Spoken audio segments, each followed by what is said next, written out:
We're so glad you've joined us on the ERLC podcast to explore how the Bible addresses important cultural issues pertaining to life, religious liberty, marriage and family, and human dignity, and how we can walk in wisdom for God's glory and for the flourishing of our neighbors. If you're enjoying this podcast and find it helpful, please leave a review wherever you listen. This will help more people find and benefit from what we're learning together. We are grateful for the time you take to join us for these conversations.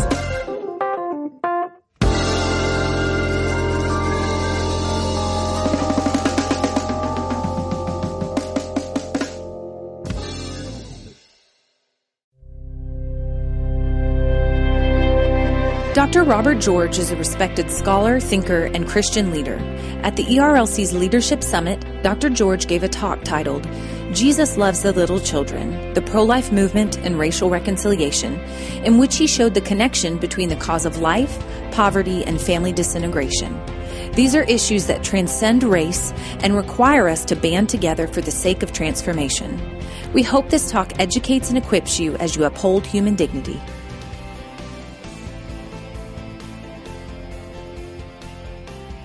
As a rule, assistant secretaries in the Labor Department don't produce documents of lasting significance. The so-called Moynihan Report, produced by Assistant Secretary Daniel Patrick Moynihan in the winter of 1965 and published under the title, The Negro Family, The Case for National Action, is an exception, perhaps the only one to that rule. The Moynihan Report gained notice almost immediately, but its analysis was just as quickly resisted and disputed in both the government and the academy. Moynihan was accused of arguing that low-income black families were simply causing their own problems, and he was accused of trying to undermine the civil rights movement. The social psychologist William Ryan actually coined the now famous phrase, blaming the victim, specifically to attack the Moynihan Report.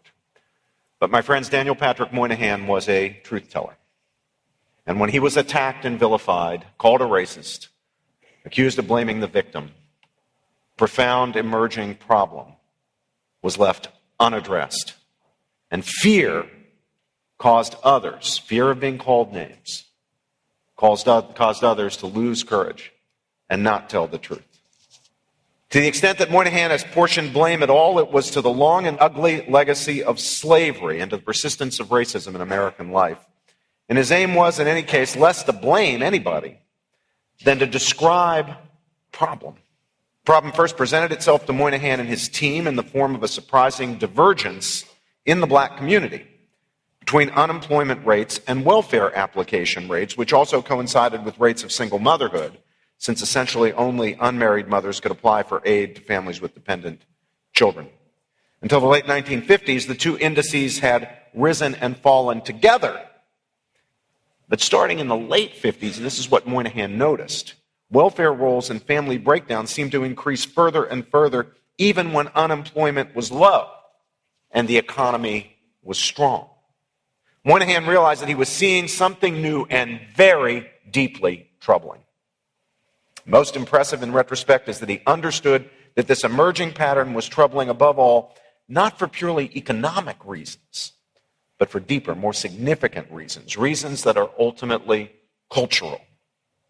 The fundamental problem, he wrote, I quote, is that of family structure. The evidence, not final but powerfully persuasive, is that the Negro family in the urban ghettos is crumbling. Communities affected by such crumbling of the family, he worried, face massive deterioration of the fabric of society and its institutions, as he said. Such deterioration, should it prove to be occurring, in fact, would constitute, and I quote him, the single most important social fact in the United States today. Now, the strength of the report was not in its analysis of the complex array of cases underlying the collapse of the family among lower-income African Americans. A significant portion of the report is devoted to such analysis. That's true, but these sections do not hold up very well in retrospect. This is not a strength of the report. Moynihan was convinced that what he was witnessing was fundamentally a phenomenon of the black community. And so it could be explained, he thought, by the tragic history of racial injustice and oppression and subordination, which rendered black families uniquely vulnerable to the kind of social and economic pressures now faced in poor urban environments. There's no question that the savage inhumanity to which African Americans had been subjected in our country for much of its history, and the racism that's persisted far longer, must have had detrimental effects on the black community and its families. But the particular pattern Moynihan began to observe in the 1960s has not, in fact, been limited to the black community at all. The evidence now overwhelming is that it is not about race. In the half century since he wrote, it's shown itself, this same pattern, these same pathologies, these same phenomena, in the lives of poor Americans of all races. That's true in my own native Appalachia. I grew up in West Virginia. It's true in old Rust Belt cities among white working class populations just as much as among black populations. The problem remains worse, though, in the black community, and the history and realities of racism that Moynihan pointed to are surely important contributing factors.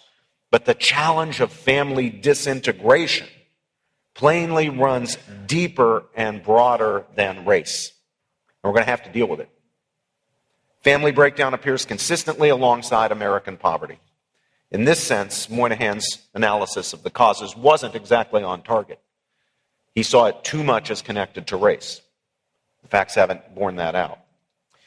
The report's also not notable for the solutions it proposed to the disturbing problems it laid out. Indeed, Moynihan specifically eschewed prescription and committed himself to stick to diagnosis. The object of his study, he said, had been to define a problem rather than solutions to it. And the chief reason for doing so, he argued, was that there are many persons, and I quote, within and without the government who do not feel that a problem exists, at least in any serious degree. These persons feel that with the legal obstacles to assimilation out of the way, met with the Civil Rights Acts and so forth, matters will take care of themselves, I'm quoting, in the normal course of events. That's what he believed. And here we find the core of Moynihan's contribution, though. It was simply put to tell the truth about what emerging facts seem to suggest about a troubling social trend and about the foreseeable implications of that trend for the lives of poor people. The family appeared to be breaking down among lower income black Americans, and broken family means broken communities and broken lives. Both elements of that diagnosis were crucial, and both were very hard pills to swallow. That's why people didn't want to hear it. Didn't want to hear it. Didn't want to face it. Easier to call him a name, dismiss him, not deal with the problem, while people are suffering. Oh no, look away. The latter elements in particular, the simple fact of the importance of the family to the health and flourishing of society and its members, has been surprisingly controversial. You think that wouldn't be controversial, but it has been in the half century that followed Moynihan, because that's when we got the sexual revolution. Roughly halfway through that period, in 1992, Moynihan himself took up the controversy in a speech he delivered at the University of Chicago. He was blunt.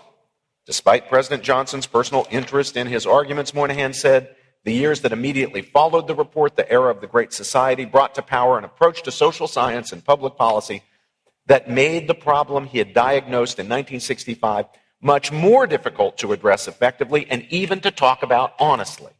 Simply put, he said, the Great Society era gave great influence in social policy to viewpoints that rejected the proposition that family structure might be an issue.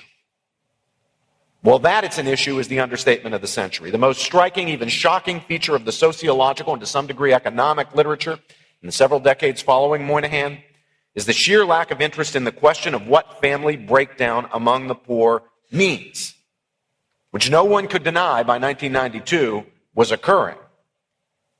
The few exceptions acted merely to prove the rule. Those exceptions included the work of Moynihan himself during his academic career. The other people responsible for exceptional attention to this problem had mostly followed a path similar to his. Think, for example, of the writing in the early editions of the Public Interest, which had actually published Moynihan's lecture. So there were some, but few.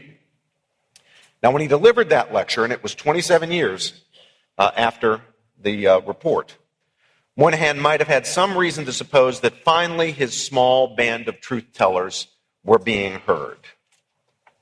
But it was not to be. For one thing, the underlying social trends have grown far worse since that time. And the fact that the problem cannot be attributed simply to racism and to its consequences has become clearer. In 2010, an astonishing 72% of African American births were to unwed mothers. So were 53% of Hispanic births and 36% of white births. Those figures were all far higher than Moynihan had seen in the black community in 1965.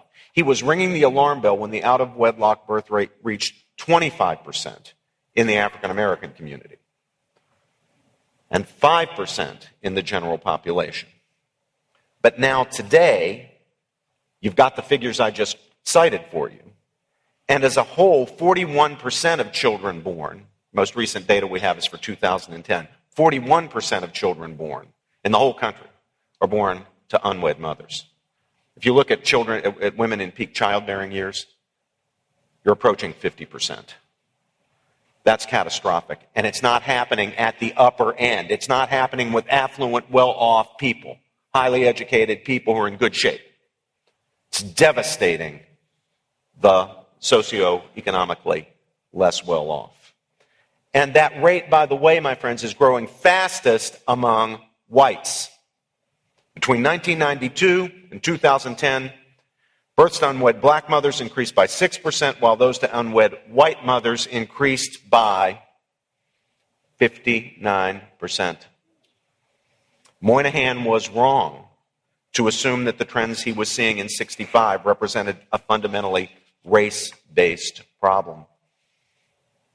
They're a cultural problem, a morality problem, and for all of us, a justice problem if we care about human beings made in the very image and likeness of God, especially if we care about the least, the last, the lost. Got to have the courage to speak the truth.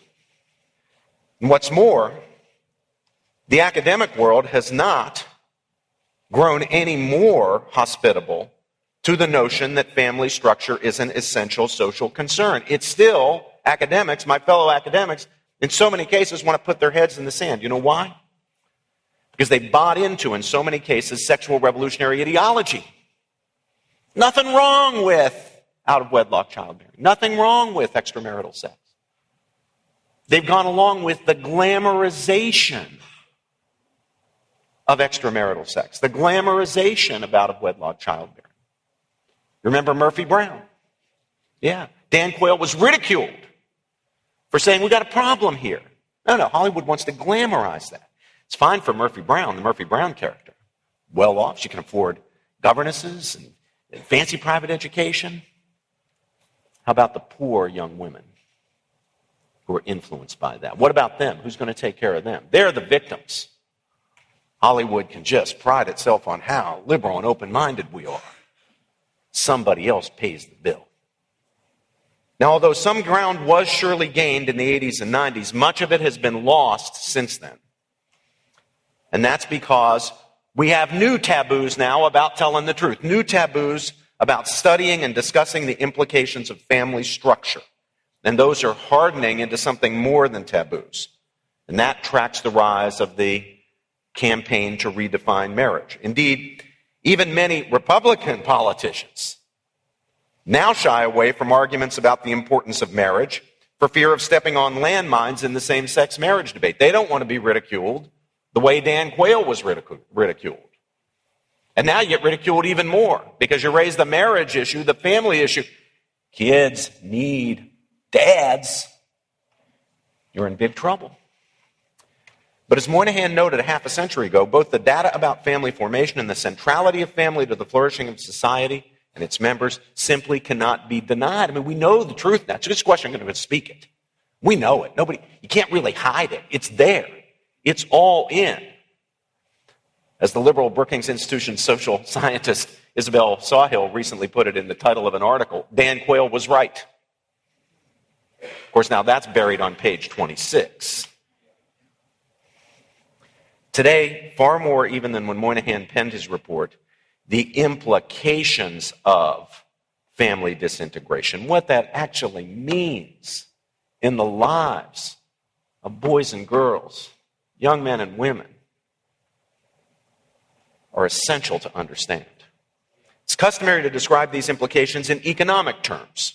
That's surely one important and useful way to illustrate the cost. Nearly half of children raised by single mothers are living in poverty, while roughly a tenth of children raised by their married parents count as poor. It's a huge disparity. Another way, though, to think about the consequences of these trends is sociological and psychological, and not merely economic.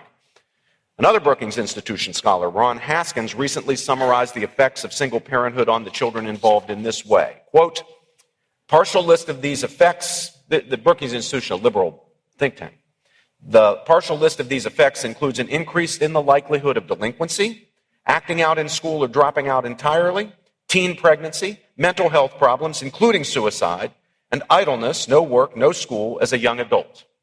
Married parents, in part simply because there are two of them, that's not the whole story, have an easier time being better parents. They spend more time with their children, set clear rules and consequences, talk with their children more often, engage in them with back and forth dialogue, provide experiences for them that are likely to boost their development. All these aspects of parenting minimize the kids' kinds of behavioral issues that are more commonly seen among children of single parents, especially in circumstances of poverty. You want to talk about equality? You want to make people more equal? You want to make this a more equal society? My goodness, rebuild the marriage culture. Rebuild the marriage culture. Now, thank you. Now, the temptation, of course, among people lacking firm respect for the sanctity of human life and belief in true racial equality, the temptation when that describes you is to try to solve the problem another way. How are we going to take care of having too many poor people? Too many black people? Contraception? And if that doesn't work, abortion. And so, what we heard this morning from our brother about the targeting, about the placement of those clinics. We're not dealing with the problem, trying to put a Band-Aid over the problem. Lay aside even the death-dealing reality of abortion. You try to deal with this problem by condoms, you think that's going to work? You think that's going to solve the problem? That's not going to solve the problem. The problem is family disintegration. Now, none of this is to downplay the extraordinary and often heroic efforts of many single mothers to help raise their children in a way that will avert these consequences, or the successes that many of them have achieved. On the contrary, findings like these help us to see just how difficult the challenges are faced by mothers raising children alone. And we talk about single parenthood, I mean, the reality is we're talking about mom. Describing the crisis of family among low-income Americans in these economic and sociological terms may itself be a way of avoiding the deeper problem of which these are but symptoms. The family is the core character-forming institution of every human society. If the source of the most basic order, structure, discipline, support, and loving guidance that every human being requires is the family, then what do you expect to see when the family disintegrates? Are you shocked? Shocked at the consequences in delinquency, despair, drug abuse, crime, incarceration, and a vicious circle? It's simply essential to see what Pastor called this morning human flourishing depends on family integration. It's hard to imagine how any of the social problems that take up the time and effort of our policymakers and our policy scholars, problems of economic mobility, educational attainment, employment, inequality, and so on, could be mitigated in any significant way without some significant reversal of the trends in failure of family formation and family breakdown.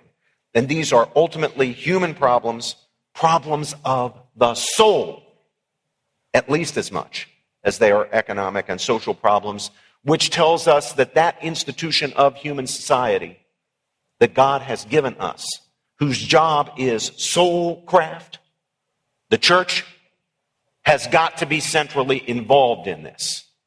It can't do it by itself. There's a role for politics and government. There's a role for economic institutions. It would be oversimplifying to say this is simply a soul problem. But it's a lie to say it's not a soul problem. It's a lie we're all too willing in this society to tell ourselves. Now, the facts about the collapse of the family among America's poor, white, Latino, as well as black, are deeply uncomfortable for the left and the right alike. They're uncomfortable for the left because liberals don't want to acknowledge what they show us, these problems show us, about the importance of the structure of the traditional family and about the need to reinforce it. If you bought into the ideology that says a woman needs a man like a fish needs a bicycle, you're not going to want to look at the problems of single mothers. And they're uncomfortable for the right side, the conservative side, because conservatives often don't want to acknowledge what these problems show us about the destructive effects of persistent poverty and about the difficulty of helping people rise out of it. It's not just, okay, pull yourself up by your bootstraps. That's what somebody else did. That's what my grandfather did. That's what this other ethnic group did. Oversimplifying to make it easy for us. The reality's messy, like Pastor said. It's complex. But that's not an excuse for not thinking seriously about it and then doing something about it. The facts suggest both the importance of the family and the need for public action, and that means that they're perfectly suited to being avoided by anybody who's got some other agenda like getting elected or getting reelected or, getting some economic interest they want advanced to be taken care of or what have you. We've got a moral problem here that's got to be addressed by people who really care about the common good. And we're going to prioritize the needs of the poor and not going to use poor people as political pawns. Moynihan could see the danger a half a century ago. His report was meant to warn us about it. His concluding words, though shaped by his sense that race was at the core of the phenomenon, that turned out not to be right, still ring true decades later. Here's what he said. The policy of the United States is to bring the Negro family to full and equal sharing in the responsibilities and rewards of citizenship. To this end, the programs of the federal government bearing on this objective shall be designed to have the effect, directly or indirectly, of enhancing the stability and resources of the Negro family. That was the right goal. But it's not just for blacks. Whites too. Latinos too. Because we know that the problem is not confined to any racial group. Whatever it looked like in 1965, it's 2015. You don't need to, you can visit Detroit and see it, but you can visit Harlan County, Kentucky, or Boone County, West Virginia, or you can visit those Rust Belt cities and see the white working class, or the barrios. You're going to see the same thing. The promise of America, Moynihan understood, is unreachable for anybody of any racial group in the absence of strong and stable families, mothers and fathers. That call should now be generalized into a case for making the strength of the family our number one national priority.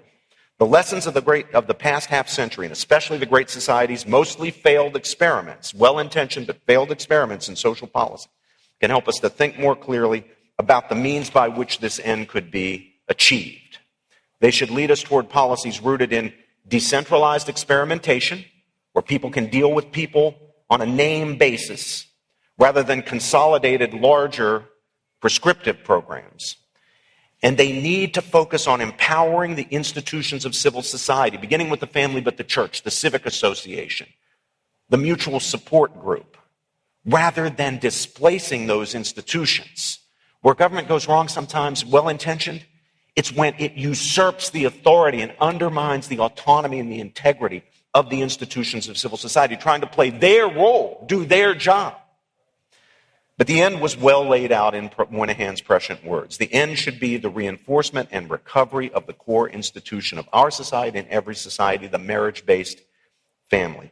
Putting that goal at the center of our politics must begin by stating plainly that the future of the family will determine the future of this country. That may seem like a simple and straightforward fact, but as Daniel Patrick Moynihan showed a half century ago, responsible and constructive work in this area often consists simply in stating the facts, what I was saying on the panel, simply in telling the truth when other people don't have the courage to tell it. It'll make a huge difference if we'll just go out there and say it. And that'll make it difficult for anybody who wants to deny it or cover it up, because it's there. His report gave us a model for truth-telling. My dear brothers and sisters, let's follow the model. Let's tell the truth. God bless all of you. We've got to be able to do the Word of God, not just speak the truth. That we must unapologetically testify that God values all life, from the unborn to the disabled to the dying. If God values it, we value it. The value of human life isn't just an issue for Congress or activists or ethics professors.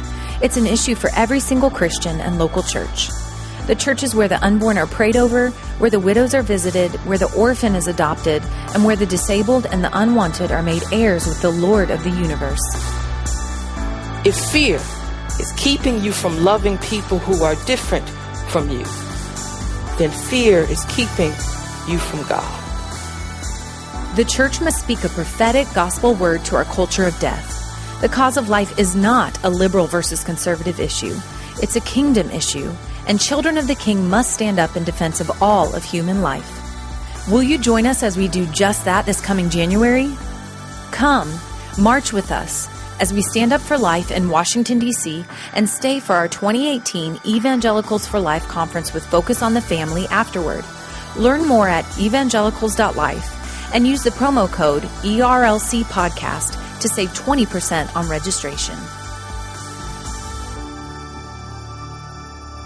These children are not burdens. These children bear the image of God and are blessings. Thank you for listening to the ERLC podcast. You can stay up to date with the latest episodes by subscribing at ERLC.com. And join us next week as we learn how to love our LGBT neighbors.